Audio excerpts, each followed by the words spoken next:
जय सिया राम कृष्ण वंदे जगत गुरु भजन भागीरथी क्या विरल परवाह में आप सर्वात्मीय बंधुओं का हार्दिक स्वागत है, अभिनंदन है। सदा की भांति आज की नित्य सत्संग का प्रसंग है पंचदशी। पंचदशी वेदांत ग्रंथ पर चर्चा है आज, जिनका तीसरा प्रकरण है पंचकोश विवेक प्रकरण। हरि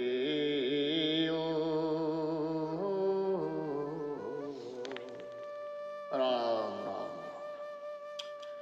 गुहाहितं ब्रह्म यतत् पंचकोश विवेकतः बोधं शक्यं तत कोश पंचकम परविष्यते। अब तैत्तरीय उपनिषद के तात्पर्य का व्याख्यान रूप जो पंचकोश विवेक प्रकरण उसका आरंभ करते हुए और उसमें श्रोताओं की प्रवृत्ति के लिए प्रयोजन अविधियों को सूचित करते हुए ग्रंथकार मुख से कहने योग्य ग्रंथ की प्रतिज्ञा करते हैं कि जो परम आकाश रूप गुहा में छिपे ब्रह्म को जानता है, यानी यो वेद निहतम गुहायाम परमे व्योमना। इस श्रुति में कहा जो गुहा हित ब्रह्म है, वो गुहा शब्द के अर्थ जो पंच कोश उनके विवेक से जानने को शक्य है, इससे पंच कोशों के प्रत्येक आत्मा से विवेक को कहते हैं। देहे हद अभ्यंतर प्राण प्राणद अभ्यंतरम मन तत कर्ता ततो भोक्ता गुहा से हम परम पर। अब उस गुहा के अर्थ को कहते हैं जिसमें स्थित ब्रह्म पंचकोशों के विवेक से जाना जाता है कि अन्नमय रूप देह से भीतर प्राण और प्राण में से भीतर मन और मनोमय से भीतर विज्ञानमय और विज्ञानमय के भीतर आनंदमय कोश, ये पंचकोश बताया गया है कि अन्नमय कोश, प्राणमय कोश, मनमय कोश, विज्ञानमय कोश और आनंदमय। सो ये जो अन्नमय कोश से आनंदमय पर्यंत कोशों की परंपरा है, यही गुहा है। अर्थात ये गुहा अपनी अपनी एकता के द्वारा ब्रह्म को सिफा लेती है। पितृभोक्ता न जद्विराज्यो तो अन्ननेव वर्धते देह सुअन्नमयो न आत्मा प्राक् सुहृद तद्भावतः। अब अन्नमय का रूप और उसको आत्मा से भिन्न दिखाते हैं कि पिता और माता के भक्षण किए अन्न से पैदा हुए, वीर्य से उत्पन्न हुआ देह अन्न से ही बनता है, अर्थात दूध आदि अन्न से पुष्ट होता है। वह देह अन्नमय है, आत्मा नहीं है, क्योंकि जन्म से पूर्व और मरण के अनंत उस देह का अभाव है। यहाँ यह अनुमान है कि देह आत्मा नहीं, कार्य होने से घट के समान है। भावार्थ यह है कि पिता माता के भक्षित अन्न से उत्पन्न वीर्य से पैदा हुआ देह अन्न से बढ़ता है, इससे अन्नमय है, आत्म रूप नहीं, क्योंकि जन्म से पूर्व और मरण के पीछे देह का अभाव है। पूर्व जन्म अन्यस्येत जन्म संपादयेत कथम भावी जन्म अन्य सनकरम न भुंजिते संचितम।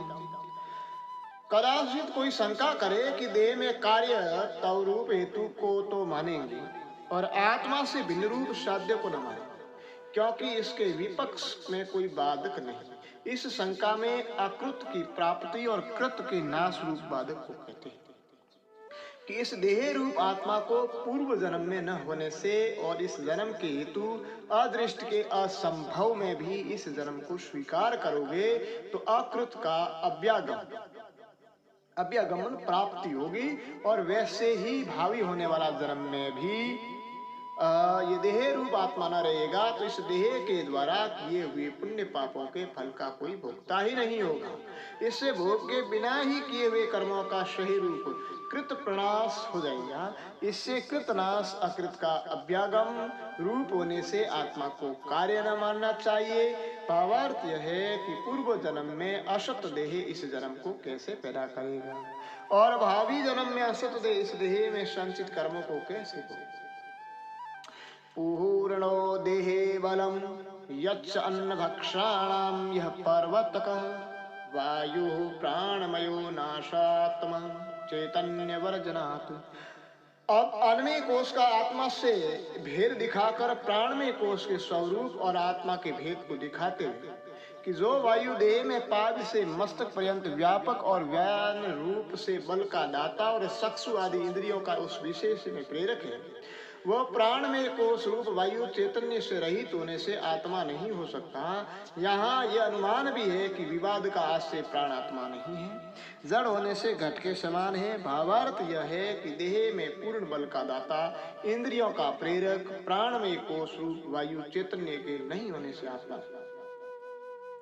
अहंताम ममताम देहे गेहादोच करोति कामाद्यवस्था भ्रांतो नाशात्मा मनोमय। अब मनोमय कोश के रूप और आत्मा के भेद को कहते हैं कि देह में अहमता बुद्धि को और घर आदि में ममता बुद्धि को भी जो करे वो मनोमय कोश रूप मन आत्मा नहीं है, क्योंकि वो मन काम क्रोध आदि वृत्तियों से अस्थिर स्वभाव है, अर्थात सदा एक रस नहीं रहता। यहाँ यह अनुमान है कि मनोमय कोश आत्मा नहीं, विकार होने से देह के समान है। भावार्थ यह है कि देह में अहंकार और घर आदि में ममता को जो करे वो मनोमय काम आदि अवस्था से भ्रांत है, इससे आत्मा नहीं है। तो अन्नमय कोश भी आत्मा नहीं है, मनमय कोश भी आत्मा नहीं, प्राणमय कोश भी आत्मा नहीं। अब आगे देखते, लीना सुप्तो वपूर्वबोधो व्याप्नुयादंखाग्रग्धा शिष्यायोपेत धीरनात्मा विज्ञानमय शब्द भाग। अब कृता रूप विज्ञानमय के रूप और आत्मा के भेद को दिखाते हैं कि जो चैतन्य की साया से युक्त अर्थात सिरावास सहित बुद्धि है, वह शयन के समय में लीन हुई भी जागृत अवस्था में नखों के अग्रभाग पर्यंत संपूर्ण शरीर में व्याप्त हो जाती है। वह विज्ञानमय कोश रूप बुद्धि आत्मा नहीं हो सकती, क्योंकि वह लय अवस्था वाली है। यहाँ भी यह अनुमान है कि बुद्धि आत्मा नहीं है, लीन होने से घट के समान है। भावार्थ यह है कि सोने के समय लीन और जागृत में नकाग्र पर्यंत व्यापक जो शिरावास से युक्त बुद्धि विज्ञानमय कोश रूप, वह भी विलय होने से आत्मा नहीं है। क्रात्रितौ कर्णतवाभ्याम विक्रियतां त्रितिंदरियं विज्ञानमंसि अंतर्बहिर्ष्टे परस्परम। कदाचित कोई कहे कि मन बुद्धि ये दोनों अंतःकरण रूप है, इससे मनों में विज्ञान में दो कोशों की कल्पना नहीं हो सकती। इस शंका की निवृत्ति के लिए कर्तृत्व कर्णत्व रूप से उनको भेद को कहते हैं कि एक भी अंतर इंद्रिय यानी अंतःकरण कर्ता रूप और कर्ण रूप से विकार को व्याप्त होती है, और ये दोनों कर्ता और कर्ण विज्ञान और मन कहे जाते हैं, और ये दोनों परस्पर अंतः बाहर रूप से वर्तते हैं, अर्थात विज्ञान में अंतः और बाह्य मनों में जो बाह्य होता है, इससे दो कोश हो सकते हैं। भावार्थ यह है कि कर्ता कर्ण रूप से अंतःकरण के जो विकार हैं उनको विज्ञान और मन कहते हैं। ये दोनों अंतः बाह्य रूप से परस्पर भिन्न है। काशिदंत्र मुखा वृत्तियानंद प्रतिबिंब भाग पुण्य भोगो भोग शांतो निद्रा रूपेण लिहते। अब भोक्ता शब्द के अर्थ आनंदमय कोश का स्वरूप और आत्मा से भेद को कहते हैं कि पुण्य कर्म के फल भोग काल में कोई बुद्धि की वृत्ति अंतर्मुख हुई आत्मा के स्वरूप आनंद के प्रतिबिंब को बजती है, अर्थात उस वृत्ति में आनंद का प्रतिबिंब पड़ता है, और वही वृत्ति पुण्य कर्म फल भोग की शांति के समय में निद्रा रूप से लीन हो जाती है। उस वृत्ति को आनंदमय कोश कहते हैं। भावार्थ यह है कि पुण्य भोग के काल में किसी अंतर्मुखी बुद्धि की वृत्ति में जो आनंद का प्रतिबिंब पड़ता है, उक्त भोग की शांति के समय वो वृत्ति निद्रा रूप से लीन हो जाती है, उसको आनंदमय कोश कहते हैं। कदाचित् कत्वतो अनात्म स्यादानंदमयोऽप्यः बिंबभूतो ये आनंद आत्मासु सर्वदा स्थिते। अब आनंदमय कोश को आत्मा से भिन्न कहते हैं कि आनंदमय कोश आनंद में भी मेघ आदि के समान कदाचित ही होने से आत्मा नहीं। कदाचित शंका करो कि विद्यमान आनंद में आदि सबको आत्मा न मानोगे तो जगत में कोई आत्मा ही न रहे, सो ठीक नहीं, क्योंकि बुद्धि आदि में स्थित जो प्रतिबिंब प्रिय आदि शब्दों का अर्थ आनंद में उसको जो बिंब रूप आनंद वही आत्मा है, क्योंकि वह सर्वदा स्थित है। यहाँ यह अनुमान है कि विवाद का आश्रय आनंद आत्मा होने योग्य है। नित्य होने से जो आत्मा नहीं वो नित्य भी नहीं, जैसे दिया। इस अनुमान में आकाश आदि उत्पत्तिमान होने से अनित्य है, इससे हेतु में विचार दोष नहीं। भावार्थ यह है कि कदाचित होने से यह आनंद में भी आत्मा नहीं, किंतु इसका बिंब जो आनंद है वही नित्य होने से आत्मा है। ननु देयम् उपकरम्य निन्द्रानन्दतत्त्ववस्तुषु मा भूतात्मत्वम् अन्यस्तु न काचिद् अनुभूयते। यहाँ वादी शंका करता है कि देह से लेकर आनंद में निद्रा में पर्यंत कोशों को पूर्वोक्त कारणों से आत्म तो नहीं घटता, तो मत घटो, परंतु इनसे अन्य भी कोई आत्मा प्रतीत नहीं होना, अर्थात इनसे अन्य कुछ पदार्थ नहीं। बाडम निद्रादे सर्वे अनुभूयते न चेतर तथाप्यते अनुभूयन्ते तम को निवाय। अब उक्त शंका का परिहार करते हैं कि निद्रा आदि देह पर्यंत जगत में मिलते हैं, इनसे अन्य कोई अनुभव में नहीं आता। ये जो तुमने कहा सुसत्य है। यहाँ निद्रा शब्द से निद्रा लेना है। कदाचित कहो कि उनसे भिन्न आत्मा की किस प्रकार सिद्धि होगी, सो ठीक नहीं, क्योंकि यद्यपि देह आदि से अन्य कोई नहीं मिलता, तथापि जिसके बल से ये आनंद में आदि जाने जाते हैं, उस अनुभव का निवारण कौन कर सकता है? अर्थात वह मानना पड़ेगा, अर्थात वही आत्मा है। भावार्थ यह है कि निद्रा आदि सबका अनुभव होता है, इससे अन्य का नहीं। यद्यपि सत्य है, तथापि जिससे इनका ज्ञान होता है उसको कौन हटा सकता है? स्वयमेव अनुभूतित्वादि विद्यते न अनुभाव्यता ज्ञात्री ज्ञानांतराभावदेयज्ञो न तव सत्य।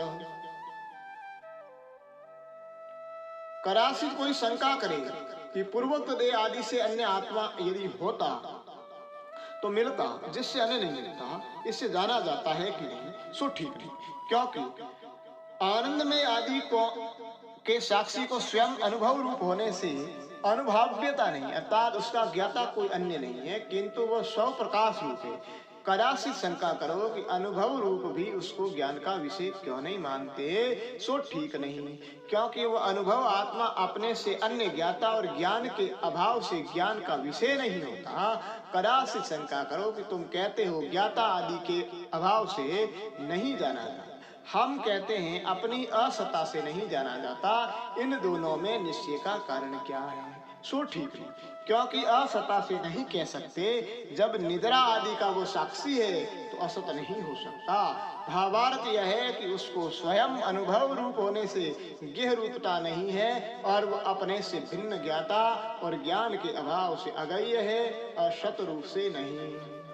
माधुर्यादि स्वभावनम अन्यत्र शवगुणारपिण शवस्तिं दर्पणवेक्षा नोच सस्त्यन्यदर्पकम्। अब अनुभव रूप आत्मा की अनुभाव्यता के अभाव में दृष्टांत देते हैं कि अन्य पदार्थों में अर्थात चणक आदि में अपने माधुर्य आदि का अर्पण करने वाले, जो माधुर्य व अम्ल आदि स्वभाव के गुण आदि पदार्थ है, उनको अपने गुण आदि स्वरूप में माधुर्य के अर्पण करने की अपेक्षा नहीं, अर्थात ये आकांक्षा नहीं है कि हम में कोई माधुर्य का संपादन करे। गुण आदि में मधुरता का संपादक कोई अन्य वस्तु भी जगत में नहीं है। अरपकंत्राहित्येषां तत्स्वभावतः मा भूतानुभाव्यतं बोधात्मा तु नहि ते। जब कोई अन्य मधुरता का दाता नहीं है, गुण आदि का स्वाभाविक माधुर्य आदि स्वभाव जैसे हैं, वैसे ही आत्मा भी ज्ञान का विषय न हो, परंतु ज्ञान रूप आत्मा को कौन हटा सकता है? अर्थात आत्मा अनुभव रूप है। स्वयं ज्योतिर्भवत्येषु परो अस्मद्भावस्ते अखिलात् तमेव भान्तमनवेति तद्भासा भास्यति जगत्। अब पूर्वोक्त अर्थ में प्रमाण कहते हैं कि यह आत्मा स्वयं ज्योति है। अत्राम पुरुष स्वयं ज्योतिर्भवति अस्मात् सर्वस्य पुरत सुविभाति तमेव भान्तम् अनुभाति सर्वतस्य भाषा सर्वविदं विभाति। यानी आत्मा स्वयं ज्योति स्वरूप है, इस संपूर्ण जगत से पहले प्रकाशित होता है, उसका प्रकाश होने पर उसी के प्रकाश से इस जगत का प्रकाश होता है, और ये श्रुति आत्मा को सुप्रकाश कहती है। ये नेदम जानते सर्वम तत्केन अन्येन जानता विज्ञातारं केन विद्या सुक्तं विद्येतु साधनम्। अब जिससे इन सब को जानता है उसको किससे जाने? अरे गार्गी, विज्ञता को किससे जाने? इस श्रुति के अर्थ को श्लोक में पढ़ते हैं। ये नेद सर्व विज्ञा जानाति तम केन विजानीयादि विज्ञातरम केन विजानीयातु। श्लोक में पढ़ते हैं कि जिस चैतन्य रूप साक्षी आत्मा से संपूर्ण प्राणी इस जगत को जानते हैं, उस साक्षी आत्मा को कौन से जड़ पदार्थ जाने, अर्थात नहीं जान सकते। फिर इसी वाक्य के तात्पर्य को कहते हैं कि इस दृश्य जगत के ज्ञाता को कौन से दृश्य पदार्थ से जाने, अर्थात किसी से भी नहीं जान सकते। करासित कहो कि मन से जान लेंगे सो भी ठीक नहीं, क्योंकि ज्ञान का साधन जो मन वह जानने योग्य विषय में समर्थ है, ज्ञाता रूप आत्मा में नहीं, क्योंकि वाणी और मन में आत्मा नहीं जाना जाता। यह श्रुति में लिखा है। क्या लिखा है? न एव वाचा न मनसा इति, कि आत्मा को भी ज्ञ मानोगे तो उसी को कर्ता और उसी को कर्म मानने में विरोध होगा। भावार्थ यह है कि जिससे इस सबको जानते हैं उसको संपूर्ण प्राणी किस अन्य से जाने, सबके ज्ञाता को किससे जाने, क्योंकि ज्ञान का साधन मन जानने योग्य को जान सकता है, ज्ञाता को नहीं। सवेति वेद्यम तत्सर्व न अन्यस्त्यास्ति वेदितम् विदिता विदिताभ्याम तत्प्रत्यज्ञ बोध स्वरूपकम्। अब आत्मा के स्वप्रकाश होने में इन दो श्रुति वाक्यों को प्रमाण मानकर श्लोक में पढ़ते हैं कि वह आत्मा जो जो जानने योग्य है उस सब को जानता है। उस आत्मा का ज्ञाता आत्मा से अन्य कोई नहीं है, और वह ज्ञान रूप ब्रह्म विदित और अविदित इन दोनों से विलक्षण बोध रूप है। भावार्थ यह है कि वह आत्मा संपूर्ण वेद्य को जानता है, उसका ज्ञाता कोई अन्य नहीं, इसी से ज्ञात और अज्ञात से विलक्षण वह आत्मा बोध रूप है। बोधे अप्यनुभवो यस्य न कथंचन जायते तम कथम बोधयस्यास्त्रम लोष्टम न समाकृति। करासित कोई शंका करे कि विदित और अविदित से भिन्न कोई बोध देखा ही नहीं सो ठीक नहीं। अन्य देव तद विदिता अर्थो अविदिता, क्योंकि विदित में विशेषण जो वेदन उसको ही बोध कहते हैं। बोध के अज्ञान में विदित का भी अज्ञान होगा, इससे बोध का अनुभव अवश्य माना है। इससे उस वादी को उपहास से उत्तर देते हैं कि जिस मंद को घट आदि के स्मरण रूप बोध में भी अनुभव किसी प्रकार भी नहीं होता, मनुष्य के समान आकार जिसका, ऐसे उस लोष्ट अर्थात जड़ को शास्त्र कैसे बोधन करे, अर्थात उस मूर्ख को ज्ञान होना असंभव है। जीवा में अस्ति न वेत्यार्ति लजाए केवलम यथा न बुध्यते मया बोधो बोधव्य इति तादृशी। अब बोध नहीं जाना जाता, इस उक्ति में व्याघात दोष देते हैं कि जैसे मेरे मुख में जीवा है कि नहीं, यह उक्ति केवल लज्जा के ही लिए, बुद्धिमानी के लिए नहीं, क्योंकि जीवा के बिना भाषण ही नहीं हो सकता। इसी प्रकार मैं बोध को नहीं जानता, अब से आगे जानूंगा, ये उक्ति भी लज्जा का ही हेतु है, क्योंकि बोध के बिना वो व्यवहार ही नहीं है। यस्मिन् अन्यस्मिन् अस्ति लोके बोधास्तु उपेक्षणे यदोदमात्र तद ब्रह्मेत्यवन्दिर्वर्मनिष्य।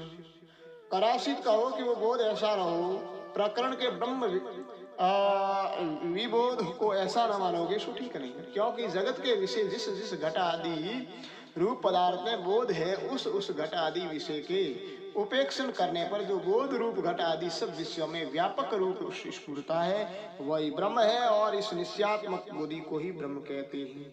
पंचकोश परित्यागे साक्षी बोधावशेषतः स्वरूपम स एव स्वास्यन्यत्वं तस्य दुर्घटम। यदि घट आदि विषय की उपेक्षा करने पर उस अर्थ का ज्ञान रूप ब्रह्म जाना जाता है तो पंचकोश का विवेक करना व्यर्थ है सो ठीक नहीं, क्योंकि ब्रह्म की प्रत्यक्ष रूपता के ज्ञान बिना संसार की निवृत्ति नहीं हो सकती, और पंचकोश विवेक भी प्रत्यक्ष रूप ज्ञान का है। इससे व्यर्थ नहीं है कि अन्नमय आदि पंचकोशों के परित्याग अर्थात बुद्धि से अनात्मा के निश्चय होने पर उनका साक्षी रूप बोध ही शेष रहता है, वह साक्षी रूप बोध अपना स्वरूप ब्रह्म ही है। कदाचित कहो कि अनुभव से सिद्ध अन्नमय आदि के परित्याग में शून्य हो जाएगा, सो ठीक नहीं, क्योंकि साक्षी रूप उस बोध को शून्य रूपता नहीं कर सकती। भावार्थ यह है कि पंच कोशों के परित्याग में जो साक्षी रूप बोध से रहता है वह निज रूप ब्रह्म ही है, उसको शून्यता नहीं हो सकती। अस्ति तावत् स्वयं नाम विवादस् विश्यतावतः स्वस्मिनापि विवादस्वेत् प्रतिवाद्यत्र को भवे। दुर्घटता को ही कहते हैं कि विवाद अविषय होने से संपूर्ण लौकिक वेदिकों के मत में कोई को हम स्वयं शब्द का अर्थ अपना रूप है और विवाद में दोष भी है। अपने आत्मा में भी यदि विवाद होगा तो इसमें प्रतिवादी कौन होगा, अर्थात कोई भी नहीं। स्वसत्वं तु न कस्मिंश्चिते विभ्रम विना अतएव श्रुतिवादं बुद्धि सत्ववादिनः। कदाचित अपना असत्ववादी ही प्रतिवादी हो जाएगा, सो भी ठीक नहीं, क्योंकि अपनी असता ब्रह्म के बिना किसी को भी नहीं रुचती, अर्थात भ्रांति के बिना अपने अभाव को कोई नहीं जानता, जिससे किसी को भी नहीं रुचता। इसी से श्रुति असत्ववादी के मत में बात दोष को असद ब्रह्मेति सदैव स्वमेव भवेद सत् अतो अस्य मा भूदेद त्वं सत्वं तव भवेयताम्। अब उसी श्रुति के अर्थ को श्लोक में पढ़ते हैं कि यदि ब्रह्म को असत जानेगा तो आप ही असत हो जाए। इससे इस ब्रह्म का वेद्य मन मानो, परंतु अपने स्वरूप को तो स्वीकार करो, वही स्वब्रह्म है। कि दृक् त्रिहिति क्षेत्र प्रसिद्धिक्ता न आस्ति तत्र हि यद निदृक्ता दृक् च तत्स्वरूपम विनिश्यन्। अब आत्मा को स्वप्रकाश कहने की अभिलाषा से वेद्य न मानने में ब्रह्म के रूप में प्रश्न करते हैं कि वो ब्रह्म कैसा है।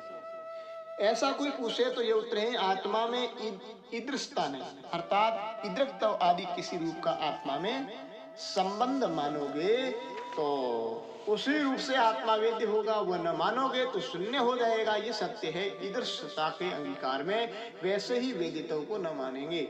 ऐसे ही तादृश रूप भी नहीं है कि उस ब्रह्म में ईदृक्ता नहीं है, किंतु जो ऐसा वैसा नहीं है, ईदर्श तादर्श वही ब्रह्म स्वरूप है, ये निश्चय करो। भावार्थ यह है कि ब्रह्म कैसा है ये पूछोगे तो ब्रह्म में ईदृशता नहीं, किंतु जो ईदर्श तादर्श नहीं, जिसको ऐसा वैसा नहीं कह सकते, उस ब्रह्म के स्वरूप को तू निश्चय। आकाक्षाणां विश्यास्त्विदिक्कं प्रक्षश्वेतदृक्ष उच्यते विषही न अक्ष विषयः शवत्व अन्यासि प्रोक्षः। अब इदर्क शब्द के अर्थ को कहते हुए ग्रंथकार ये कहते हैं कि इदरक तादरक शब्दों का ही अर्थ ब्रह्म है, क्योंकि नेत्र आदि इंद्रियों के प्रोक्ष को तादरक कहते हैं। सबका दृष्टा आत्मा इंद्रियों के ज्ञान का अविषय होने से इदरक नहीं, स्वरूप होने से प्रोक्ष भी नहीं हो सकता, इससे तादरक नहीं है। भावार्थ यह है कि इंद्रियों को इदरक और प्रोक्ष को तादरक कहते हैं। आत्मा अविषय होने से इंद्रियों का विषय नहीं है, सब होने से प्रोक्ष नहीं है, इससे न इदरक है न तादरक है, न ऐसा है न वैसा है। अवेद्यो अप्योक्षुत अतः स्वप्रकाशो भवत्ययम् सत्यं ज्ञानम् अनंतं शेत्यस्ति ब्रह्म लक्षणम्। अब फल दिखाते हुए शून्य रूप दूसरे पक्ष का खंडन करते हैं कि आत्मा अवेद्य होने से अप्रोक्ष है, अर्थात इंद्रियजन्य ज्ञान का अविषय होने पर भी अप्रोक्ष रूप है। इससे आत्मा स्वप्रकाश रूप है। यहाँ यह अनुमान है कि आत्मा स्वप्रकाश है, ज्ञान का विषय न होने पर भी अप्रोक्ष होने से ज्ञान के समान। कदाचित कहो कि ज्ञान का विषय है, इससे तुम्हारा हेतु विशेष असिद्ध है, सो ठीक नहीं, क्योंकि आत्मा को ज्ञान का विषय मानोगे तो आत्मा ही को कर्ता कर्म दोनों के मानने में विरोध हो। कदाचित कहो कि स्वरूप से कर्ता और विशिष्ट रूप से कर्म हो जाएगा, सो ठीक नहीं, क्योंकि गमन क्रिया में भी शाश्वत रूप से कर्ता और विशिष्ट रूप से कर्म हो रहे। करासित कहो कि तुम्हारे ज्ञान रूप दृष्टांत में हेतु नहीं, अर्थात ज्ञान का विषय न होने पर अप्रोक्ष नहीं है, सो ठीक नहीं, क्योंकि ज्ञान को भी अन्य ज्ञान की अपेक्षा मानोगे तो अनवस्था दोष हो जाएगा। करासी शंका करो कि न्याय के मत से घट का भाव घट के ज्ञान से घट ज्ञान का ज्ञान भार और अनुव्यासाय से इससे स्विंदन के समान ईश्वर प्रकाश दृष्टांत साधन से रहित है, सो ठीक नहीं, क्योंकि ज्ञान का दूसरे ज्ञान से बांध नहीं, इससे साधन से विकल नहीं है। करासी शंका करो कि स्व प्रकाश से सिद्ध भी आत्मा में ब्रह्म के लक्षण नहीं, इससे ब्रह्म की सिद्धि न होगी, सो ठीक नहीं, क्योंकि सत्य ज्ञान अनंत ब्रह्म है। इस श्रुति में जो ब्रह्म का लक्षण कहा है वह आत्मा में विद्यमान होने से आत्मा ब्रह्म रूप है। भावार्थ यह है कि अवेद्य भी ब्रह्म अपरोक्ष है, इससे यह स्व प्रकाश है और आत्मा में सत्य ज्ञान अनंत रूप ब्रह्म के लक्षण है। सत्यत्वं बादारित्यं जगद्वेद साक्षिणं बाहद किं साक्षी को बहुनत्वा साक्षी इष्यति। अब आत्मा को सत्य कहने के लिए सत्य का लक्षण कहते हैं कि बाद से शून्य को सत्य कहते, क्योंकि पहले आचार्य ने यह कहा कि अबाध्य सत्य और बाध्य मिथ्या होता है, ये सत्य असत्य का विवेक है।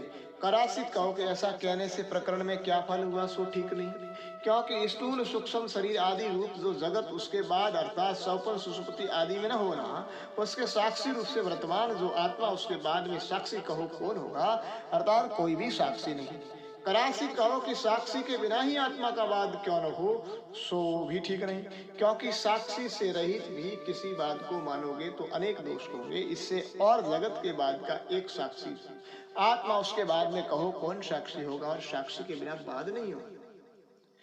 अपनीतेषु मूर्तेषु हमूर्त शिष्यते विहत सख्येषु वादी ते स्वन्ते शिष्येति यतदेव तत्।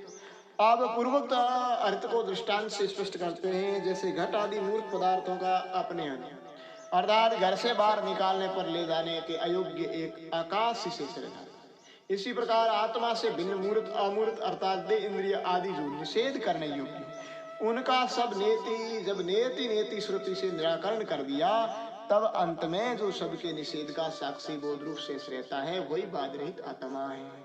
सर्ववादेन किंचित देव तत् भाषायवात्र विद्यन्ते निर्वादं तावदस्ति। करासित कहो कि प्रतीत हुए सबके निषेध से किंचित भी शेष न रहेगा, इससे कैसे कहते हो कि जो शेष रहे वो आत्मा है? इसका उत्तर यह है कि कुछ शेष न रहेगा, ऐसा कहने वाले को भी सबके अभाव का ज्ञान अवश्य मानना पड़ेगा। इससे ज्ञान रूपी ही हमारे मत में आता है, क्योंकि न किंचित इस शब्द से जो चैतन्य कहा जाता है वही ब्रह्म है। कराचित कहो कि अभाव से वाचक न किंचित शब्द से चैतन्य कैसे कहे, सो ठीक नहीं, क्योंकि बाद का साक्षी तो अवश्य ही स्वीकार के योग्य है। इससे वाचक शब्दों में विवाद है, अर्थ में नहीं, अर्थात भाषाओं का ही वह भेद है, अर्थात न किंचित साक्षी इत्यादि शब्द ही भिन्न है। बाद से रहित साक्षी रूप चैतन्य तो सर्वत्र विद्यमान है। भावार्थ यह है कि सबके बाद में न किंचित कहोगे तो जो न किंचित है वही आत्मा है, और यहाँ भाषाओं का ही भेद है, बाद रहित आत्मा तो सर्वत्र है। अतएव श्रोत्रिवाद्यं बाधित्वा शेषित्व यद् स एष नेति नेत्यात्मेतद्यानुवृत्ति रूपतः आवृत्ति रूप। उक्त अर्थ को श्रुति के अनुकूल दिखाते हैं कि इसी से अर्थात साक्षी चेतन को अबाध्य होने से, वही नेति श्रुति वाद्य वस्तु का निषेध करके अर्थात आत्मा से भिन्न वस्तु के निराकरण करने से, इसी निषेध करने से अयोग्य प्रत्यक्ष स्वरूप ब्रह्म को शेष शक्ति है, अर्थात नेति से जो शेष रहे वही आत्मा है। इदं रूपं तु यदा व्यक्तं शक्यते अखिलम् अशक्यो निरूपं सात्मा बाधवर्जित। अब नेति श्रुति से बाध करने योग्य और बाध के अयोग्य इन दोनों को पृथक पृथक दिखाते हैं। यह रूप है इस प्रकार दृश्य रूप से दिखता है, जो संपूर्ण अर्थात यह है इस इदम रूप से ज्ञान के अयोग्य रूप है, वह त्यागने को अशक्य। यहाँ ही इस प्रसिद्ध के द्योतक और त्याग के कर्ता चैतन्य रूप निश्चय के बोधक निपात से त्याग की अयोग्यता सूचना की है, वही बाधक से वर्जित अनिंद रूप आत्मा है। भावार्थ यह है कि जितना इदम रूप जगत है उस सबका त्याग निषेध हो सकता है, और जो अन इदम रूप है इसका त्याग नहीं हो सकता, इससे बाध रहित वही आत्मा है। सिदं ब्रह्मणि सत्यस्त्वं ज्ञानत्वं तु पुरेरितं सौमेव अनुभूति त्वादित्यादिवचने स्फुटम्।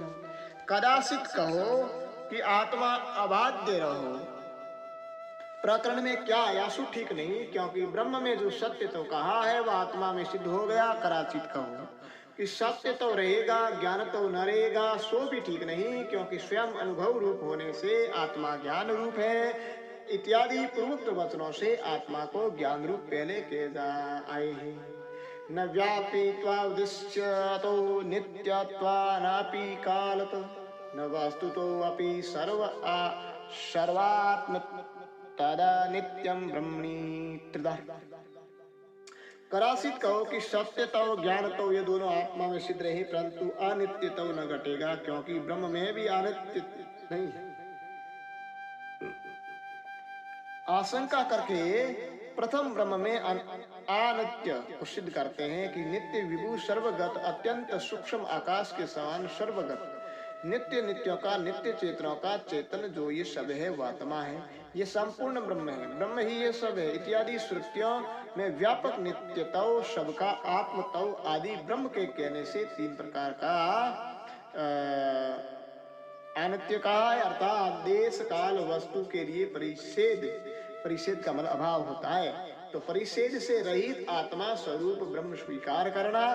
भावार्थ यह है कि ब्रह्म होने से देश का अंत नहीं, अर्थात यह नहीं कि इस देश में है इसमें नहीं, अनित्य होने से काल से भी अंत नहीं है, सबका आत्मा होने से वस्तु से भी अंत नहीं है। इससे ब्रह्म में तीन प्रकार का अनित्य है।